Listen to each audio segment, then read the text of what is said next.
Yes, tama po yun, no? There is no price increase for basic necessities and prime commodities up to May 10.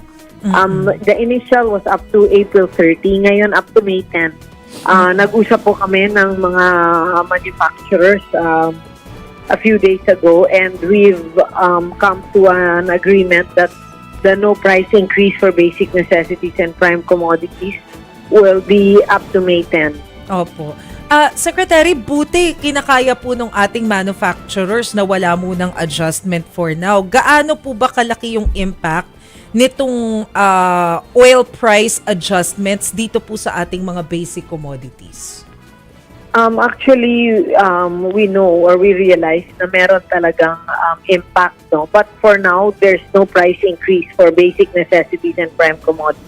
So, up to May 10. Ilang porsyento po ba, kung meron po tayong hawak na dato, Secretary, yung posibleng effect nito pong oil price adjustment doon po sa ating mga binibenta sa supermarkets? Wala pa po kaming napag-usapan regarding the percentage, no? Because for us, up to this day, ang usapan namin is to really keep the prices stable, especially the prices of basic necessities and prime commodities. Hanggang kailan po kaya ito? So after po ng May 10, Secretary, ano po kaya yung pwede nating asahan? How often po ba yung nagiging assessment natin?